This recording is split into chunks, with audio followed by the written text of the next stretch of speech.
ইউপিআইতে 2000 টাকার বেশি লেনদেনের উপরে 18% জিএসটি নেবে কেন্দ্র।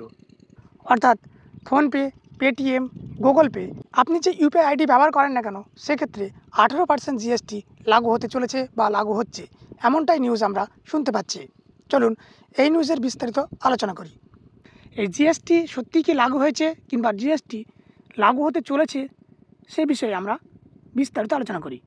চ্যানেলে নতুন হলে অবশ্যই চ্যানেলটিকে সাবস্ক্রাইব করতে ভুলবেন না। আমাদের চ্যানেলে বিভিন্ন আপডেট এবং নিউজ সবার আগে পেয়ে যাবেন। তাহলে সাপোজ যদি 18% জিএসটি চালু হয়, সেক্ষেত্রে আপনি যদি 2001 টাকা কোথাও লেনদেন করছেন, সেক্ষেত্রে আপনাকে 360.18 টাকা জিএসটি হিসাবে প্রদান করতে হবে।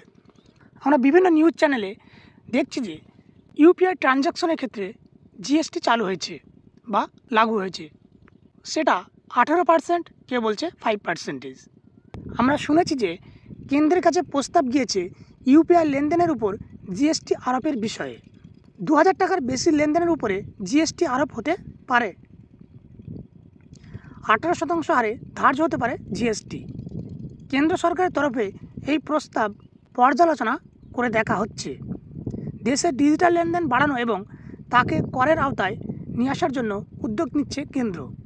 তবে এখনও এই প্রস্তাব পাস হয়নি, ফলে এখনও ধার্য হচ্ছে না জিএসটি।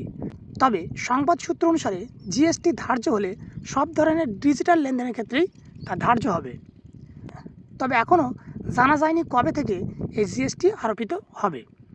অর্থাৎ এই জিএসটি আরোপের জন্য কেন্দ্রের কাছে একটা প্রস্তাব গিয়েছে এবং কেন্দ্র সেই প্রস্তাবটি দেখছে। এখনও এই জিএসটি নির্ধারণের ক্ষেত্রে কোনো রকম আইন পাস হয়নি বা কেন্দ্র থেকে নির্দেশ আসেনি।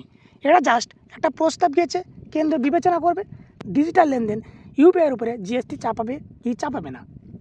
দেখা যাক ইন্ডিয়া সরকার ডিজিটালের উপর বেস করে কীরকমভাবে ডিজিটাল লেনদেনের উপরেই জিএসটি চাপায়। এই ইউপিআই একটি ডিজিটাল ইন্ডিয়ার প্রজেক্ট এবং এই প্রজেক্টের উপরে যদি জিএসটি চাপায় 18%, সেক্ষেত্রে এই ইউপিআই ট্রানজ্যাকশনের উপরেই প্রভাব পড়বে।